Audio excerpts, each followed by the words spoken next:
All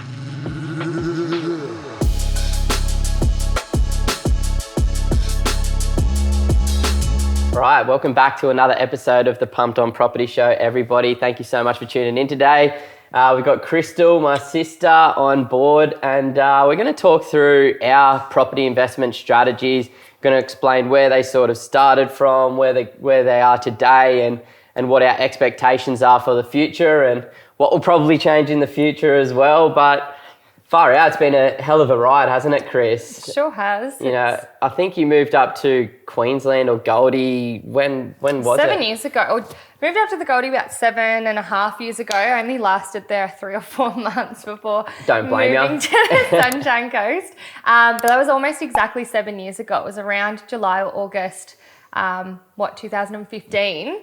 And in that 7 years, like, my God, if I looked back when I was 24, 25 to what I was doing today, I would never have imagined that this is where I'd be in that short amount of time. Yeah, absolutely. You know, obviously neither of us had a huge association or relationship with property investing, real estate in general, when we first moved up to Queensland. Obviously, Ben had been doing it for a long time, but being the kind of guy that he was back in the day, quite reserved, didn't really like to talk about his portfolio or his goals back then. But now, you know, he's a lot more open. So, you know, we sort of knew what he was up to, but we didn't really have any idea as to how he was doing it. But what was that like when you first came to the Sunshine Coast, started working full time as a buyer's agent, started investing in real estate with our clients, learning about the industry, and how did that transition into what you are today?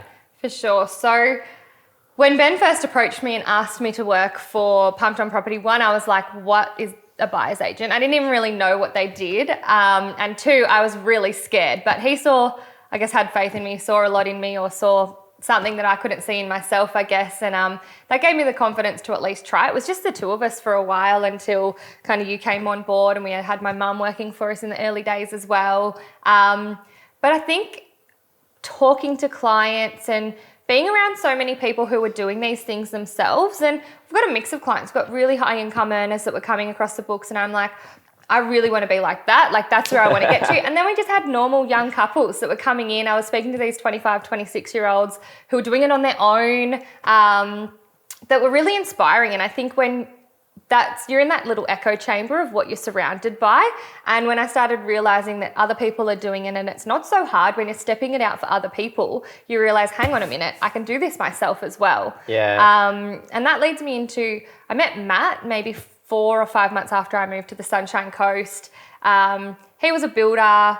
We were both at the stage of our life where I guess we knew we wanted to settle down. So I was really blessed, and I met someone like that pretty early on into my time up here. He wanted to buy a property. I wanted to buy a property.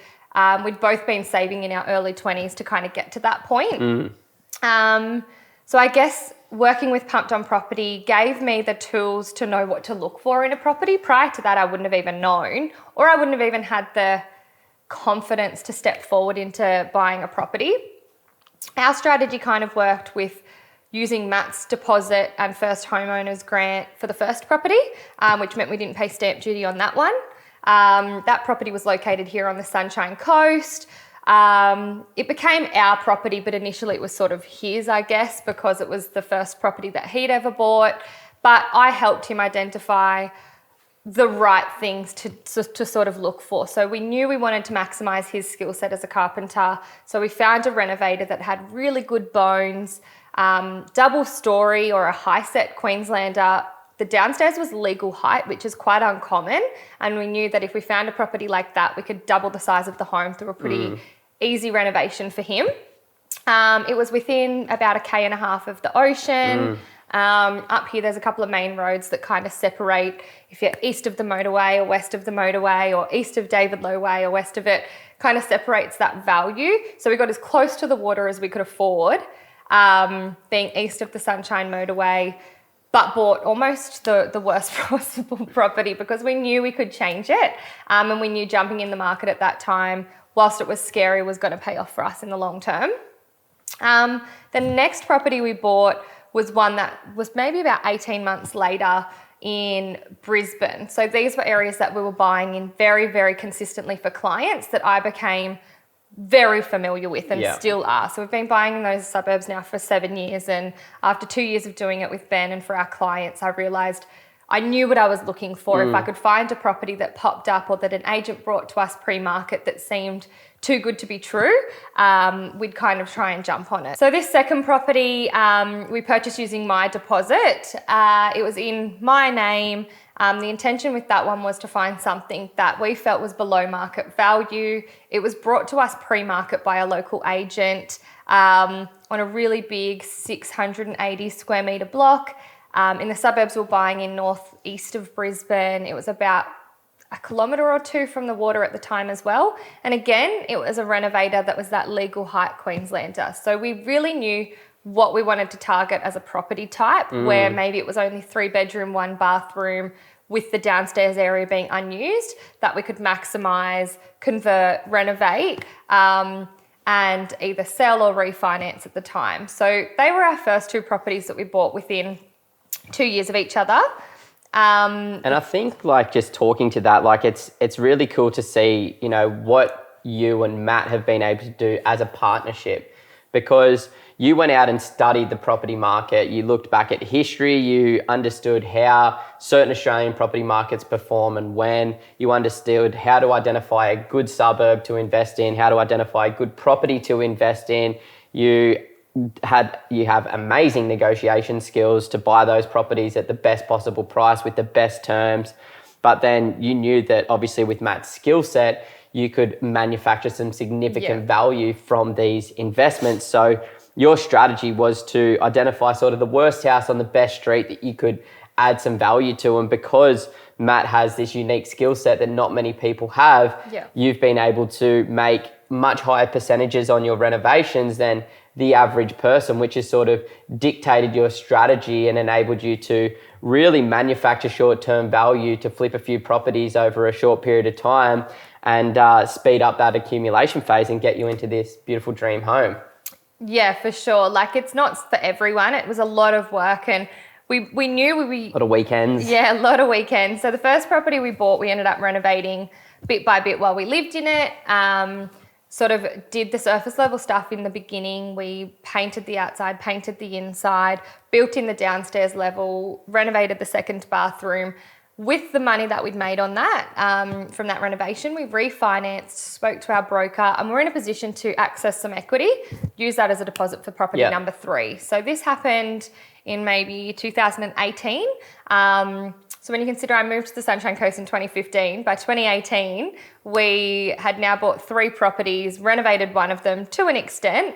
And yeah, at that time we'd fallen pregnant with our first bub and had gotten married that year. So it was a really big year for us in 2018. That third property, at this point, we haven't really touched it. So it's sitting there. It's within a couple of 100 metres of the water again on northeast Brisbane. I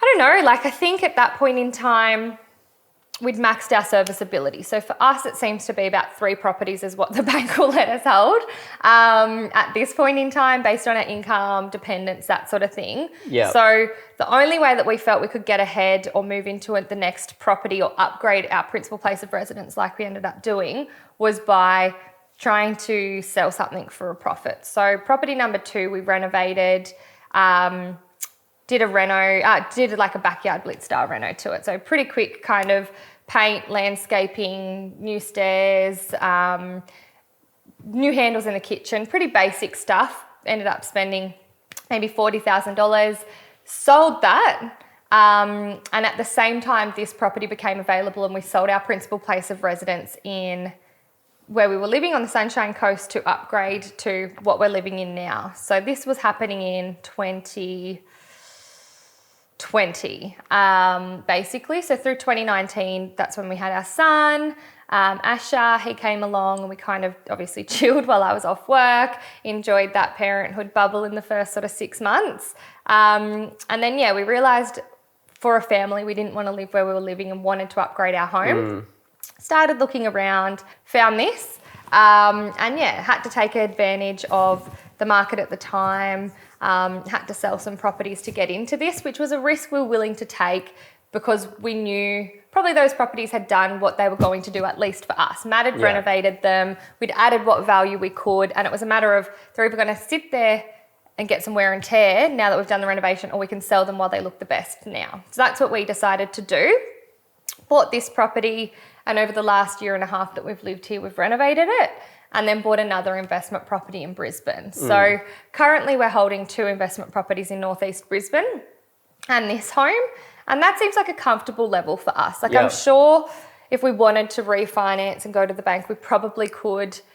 But having 2 young kids, I only want to work part-time at this stage of life that I'm in. Matt also likes to finish work at 3:30, 4 o'clock of an afternoon to be home for the kids as well. So these are sacrifices we're willing to make, and I feel like we've set ourselves up with a pretty good foundation of properties. We've got our dream home, which I never thought possible by the time I was 30 that we would have a property like this. And we're just tinkering away at odd jobs here. So we have done a major reno over the last year. We've built a pool, we've renovated kitchens, bathrooms, added a second level downstairs. We did film a video a few months ago on this dream home tour, so you can check that out on our YouTube channel as well. But we've done a lot here, and we just feel like we're in a really stable position that interest rate rises, having more kids, taking a step back from work, anything like that isn't really going to affect how we feel financially, and I think that's really important. So, and you've got options down in Brisbane as well. You know, you've got these 2 assets down there that both could use a little bit of work, but right now, because the vacancy rates are so low, you've just got tenants sitting in them paying for the majority of the mortgage. They're neutral cash flow, even with the interest rate rises. So, you know, how did those properties, because you've got your dream home here, and you said in the dream home tour that you intend to stay in this property for at least the next 15 plus years. So, you know, it's so nice to have that and that you said, but what about those 2 properties down in Brisbane? How did they link to your short, medium, long-term strategy, and what's the plan moving forward? Yeah, so they're both renovators, like Simon said. We got them for such a low base that they're cheaper than land value today. So we do have many options there. The intention is definitely to renovate at least one of them within probably the next 2 to 3 years. With Matt's skill set, we always maybe like to have that property that's ticking over that we can renovate, sell, reinvest, renovate, sell, reinvest. And for us, one of the properties is that. The other property, I think we'd like to knock down and rebuild. So the plan probably is in the next, I don't know, year or 2, renovate one home, maybe hold it for a slightly higher rental till we see value in the market to sell. It might be immediately, it might be another year or 2 down the track. It just depends on the market conditions at the time. And then with the money we make from selling that property, ideally, we'd like to pay down a little bit of debt on this home and use some of the money to knock down and rebuild the other property. If we were to knock down and rebuild that property, it's obviously going to cost us a few $100,000, but it would rent for maybe $900 to $1,000 a week for what we would intend to build. And that would pay us an income as well as cover all the costs on the property. So that would put us in a really safe position for a high income yielding property, very low maintenance, obviously, offer depreciation benefits because it's a brand new home. And we'd still hopefully have a little bit left over as a deposit for that 3rd property that becomes the next renovator. So our plan is over probably the next 10 years to renovate and sell, maybe renovate and sell again, depending on the market. Start flipping properties. And flip that one property, have our principal place of residence, this knockdown, rebuild, really low maintenance home as our base, and then have a property that continually be flipped maybe every 2 years, 3 years, depending on the market and if there's been the growth to justify selling. And hopefully at the end of that 10-year period, we've been able to pay debt down on our own home because we've been able to make on each purchase or each sale, put another 100K against our debt or whatever it works out to be. So that's the intention. I'd just really like to expedite the process of paying down debt on our own home. So then we have options. That would put me at 40, Matt at his early 40s, which is still pretty young in the scheme of things. We'll have school-aged kids.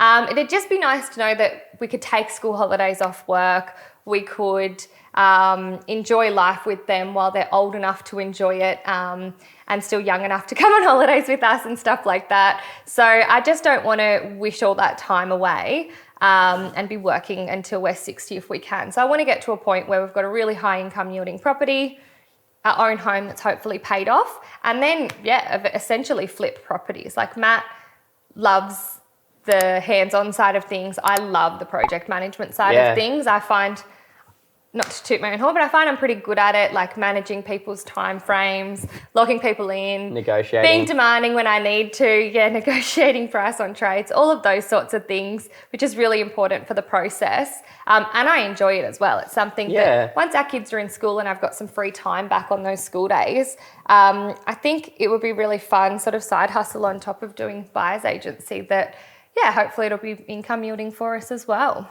I love it. Like it's so cool to see like the differences between your strategy and Ben's strategy and my strategy, and all of us have a lot of confidence in the future, which is giving us the ability to do what we need to do in the moment. But like we're all using our passions to that journey as well. Like, you know, you enjoy project managing and doing renovations. Matt enjoys adding value to properties. He's got the skill set to do it. So you're using that to your advantage. And it's like, excuse me, you know, if you don't mind, I'll share the numbers, but like in today's value, like right now, if you were to have this owned outright plus a property down there in Brisbane owned outright after you've completed the knockdown, you know, that's a $3 to $3.5 million property portfolio owned completely outright with over $1,000 per week worth of rental income. That's $50,000 salary per year. Then if you add a flip every 2 years, that adds another $50,000 per year. If you're doing $100,000 every 2 years, you know, that's $100,000 passive income, which based on your lifestyle, you know, you enjoy maybe 1 to 2 holidays per year, one in Australia, one overseas. You know, you enjoy spending time down the beach, which doesn't cost any money, fortunately. So you've curated this life that is in alignment with your values, your lifestyle, your goals.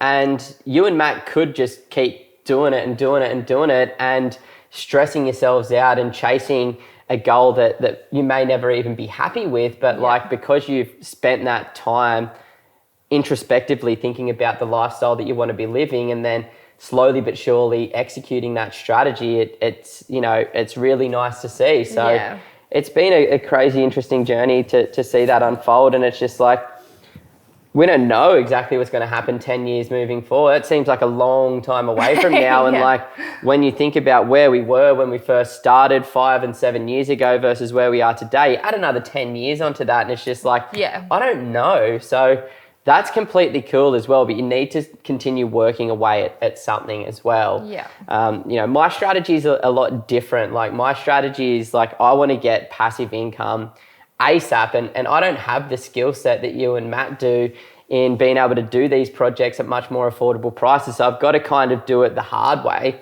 and it will take me a little bit longer, but I just want to get to a point where I've got 3 super high yielding, super high quality investment properties owned completely outright that are paying me a passive income for life. And then I just want to be a full-time investor in the long-term future. I want to have meaning and purpose, and I've got some really interesting ideas, charities, businesses that I'll maybe think about starting, depending on my motivation, depending whether or not I'm burnt out in 10 years from now.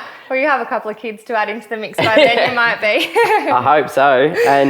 And, you know, it'll just be the same thing. It's like, you know, I'll have my foundational properties that'll pay me a passive income for life, but then I'll do other investments that will enable me to make, you know, another $50,000 to $100,000 per year. I won't necessarily do the flips because I don't have the skill set to make as much money by doing that. But what I'm really good at is identifying high quality markets, high quality suburbs, high quality opportunities that have value. So I'll look into higher risk, higher reward situations like a subdivision or a townhouse project or a small block of units or something like that. You know, start small, baby steps up to changing. But if you can have that balance of just the, you know, passive income assets that are there long term, but then these projects that you can be doing on a, yearly or a 2 yearly process to continue chipping away at it. But I don't know how it's all going to unfold. No, I know. It's going to be interesting. You know, I've got the assets there now, which is really exciting. I just need to go into more debt, knocking them down and rebuilding them and adding some value to the properties. And then after I've completed them, they'll be in a really positive cash flow situation, which will make it a lot easier to hold those properties. Yeah. And then it'll just be changing my mindset from accumulation to consolidation. Yeah. So once I get to that point, I'll just ask myself one simple question, which is, how can I own these outright as soon as possible? And then I'll look at doing other projects to speed up the debt reduction. But worst case scenario, put them on P&I, 30 years. By the time I'm 60, they'll be owned completely outright and I'll be a happy guy. So I'm already, so it'll just be like no financial stresses at that point in time. But property is definitely something that I found a passion for, which was something that I didn't really know I was going to find. No, me either. But it's exciting to have that passion, that excitement, that joy, that desire to want to challenge myself and overcome, you know, scary situations and take action and move forward, because from these experiences that I've had accumulating these assets, it's really taught me how to become a better version of myself. Yeah. You know, have you sort of found that that's been the case, and what are some of the lessons that you may have learnt over the years that have given you this motivation? Because we talk about it so lightheartedly. We talk about this stuff like it's nothing to us. Yeah. And I don't want to come across as that, but this is because from when we first started to where we are, we've constantly learned, we've constantly challenged ourselves and overcome these challenges, and we've been dealt with problems and found solutions to those problems, which gives you a real underlying sense of confidence and ability to continue moving forward. But if you were to say, you know, some of the lessons that you and or Matt have learned over the years that have got you to where you are today, where you can just talk about it like you are. Yeah, I know. It's sometimes funny. I speak to clients and forget that because we've done this so many times ourselves and do it for a living, like, oh yeah, just put the offer out there, like it'll be this and this, and it makes it sound so easy and so cavalier, but it's definitely not the case. Like, it was a grind for the first probably 3 or 4 years. The only way we could get money was like going with a second or third tier lender on these 5 and 6% interest rates at the time, which seemed bizarre. But we took the risk. It was a big risk that we were taking, not knowing if the property was going to perform, not knowing how much the renovation was. When we first bought these properties, we hadn't done a reno yet. It's only what we've learnt over time and brought into like this third renovation where we've been able to maximise our returns. But it's scary. It is really daunting. I think personally, buying what you can afford and getting into the market as soon as you can is a really important thing. So we timing the market for sure, but we probably could have sat on the sidelines and bought a nicer home for our first home and paid 200 grand more for it a year down the track. We could have... we had to swallow our pride a little bit to buy the properties that have yielded these results. It's really scary. It's really daunting. It's, I guess, sometimes making a decision when other people are not making decisions. So this home that we bought at the time, it was coming off the back of COVID, 4 weeks before our second baby was due to be born. Do we want to get into more debt?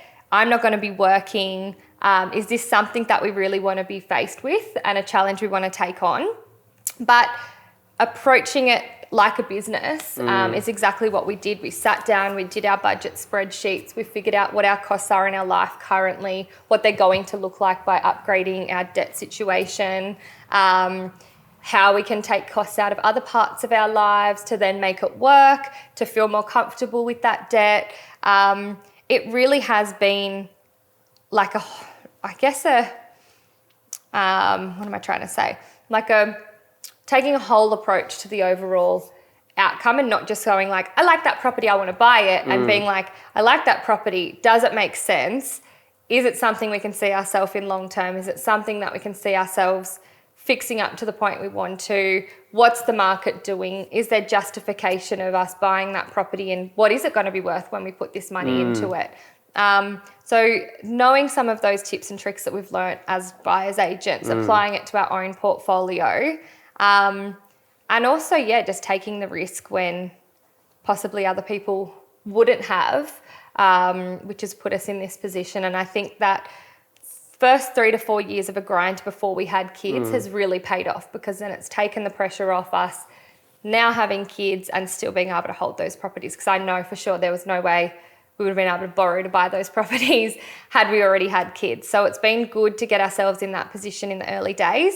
I think that makes a lot of sense. And, some of the lessons that I've learned over this journey is, I think number one is the fact that anybody can do it, because we came into this not knowing about property investing, not knowing much about how to invest in property, not knowing how much it costs, what you need to do before you buy, what happens after you purchase the property. So we literally start from scratch, and we've been able to get to where we are. And, yes, we have a brother that's been able to teach us a lot of things, but he's just led us to the water. We were the ones that chose to drink ourselves. Yeah. It's like that old saying, you can lead the horse to water, but you can't make it drink. So Ben led us to the water, and then we educated ourselves and we took the leap of faith to commit to it. So it's good to know that anybody can do it. And the value of education is like wild, because that is probably the only thing that has enabled me to take action. Like those times when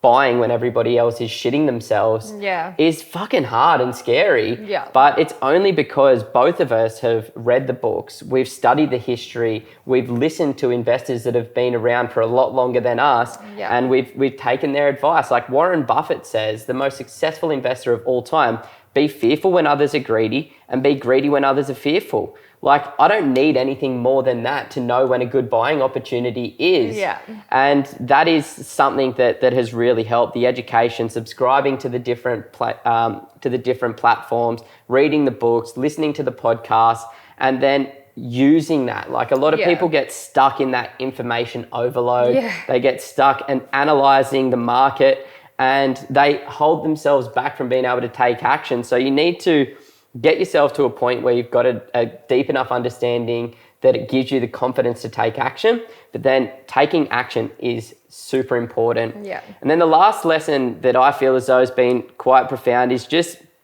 delaying gratification. Yes. Sacrificing what we want most, or sacrificing what we want now for what we want most. Yeah. The fact that both you and I, it was, for me, 4 years of hell sacrifice, like massive budgeting, saving as much money as I possibly can. Same for my partner, same for you and Matt. But that 3 to 4 years of massive sacrifice enabled us to set up this portfolio, and now we've got this piece. Yeah. So you can, we've just recorded a video where we talk about how to prepare for the rising interest rates, where we talk about how you can track your income and expenses and how you can reduce your expenses and increase your income. You implement all of these different things, and then the best thing for us is like we can do everything that we want now. Like even though we're not financially free, we're at peace with our financial situation. The only difference between where we are and where we want to be is time. So there's a lot of key takeaways there. Obviously it's always scary to go into more debt. It's always overwhelming. It is challenging to identify the right market, the right property, the right suburb, all of those different things. But, doing nothing will change nothing. Yeah. And I think another thing is emotion. Like we speak to a lot of different clients. I buy 15 or so properties every single month, and a lot of people get caught up on the really insignificant things. Like we always speak about the right strategy, timing the market, the right area, the right street, the right block, the right suburb. They're more important than the house itself. And a lot of people get caught up in the house itself. What color are the curtains? That there's a purple wall in one of the bedrooms, that they don't like the tapware in the bathroom. And it's like remembering the big rocks when you're investing is the main focus. There are always ways that you can upgrade the house, knock it down and rebuild if the market justifies it. Do a renovation, or find a lower maintenance version of the same property in the same suburb, but know you're going to pay a little bit more for it. But it's about focusing on the big rocks and forgetting those small insignificant things, not getting caught up in the emotion, and knowing that the tapware is not going to change the rental amount per week. And at the end of the day, just having faith that the decision that you've made because of the research that you've done is going to pay off regardless of what colour the walls are in the house. Exactly. And it's like that pulling force as well. It's like, you know, I want to be financially free in 15 or 20 years from now. I don't want to continue sacrificing what I have to, you know, earn an income.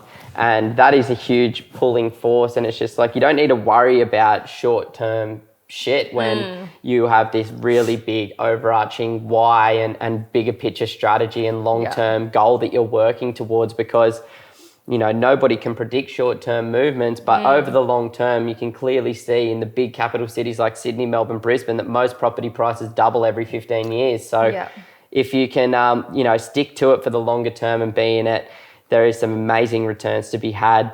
But it has been one hell of a ride for us, and I'm excited to see what the future holds for the both of us. Sure. We'll continue providing everyone with updates. It'd be cool next time you start the next project if we can do a little bit of a tour of that one as well. Cool. Yeah, it'd be cool to continue doing these case studies on where we're at, where we want to be, how it's all coming together, because, you know, we were like everybody else before we got started with property investing. You know, we've been in your shoes, and we just want to see people challenge themselves, create the best life for themselves, you know, become financially free, and, you know, see what you would do with this world if you were financially free. And, you know, sometimes listening and talking through different strategies or ideas, you know, really helps you figure out what is going to be the best plan for the individual, because we all have different goals and aspirations in life. It's just about figuring out what aligns most with your goals, with your values, with your lifestyle,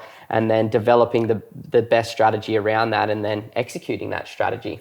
Yeah, definitely. And like you said, we weren't necessarily exposed to this as kids. Like, we grew up in just a moderate family on the outskirts of Sydney. Mum and dad only ever owned the home that they lived in and sold it 20 years later, sort of thing. Like, it's not something that we were surrounded by as kids or anything like that. Like you said, it was Ben really that introduced us to all of this, and over a 5-7 year period, we've drastically changed our thought process around investing, and the ideas there. And like, whilst we had a great childhood, I just don't want to get to the point where I'm 65, 70 and still having to work every day. Absolutely. And we have seen our dad do that. So I think it's really important to find that why, and then just find a way that's going to implement it or execute on it. For sure. Thanks heaps for joining us again today, Chris. No worries. Until next week, let's go. Whew, That's a wrap. that's a wrap. Getting Have a full, spin. bro. Yeah. Oh, sweaty. So sweaty.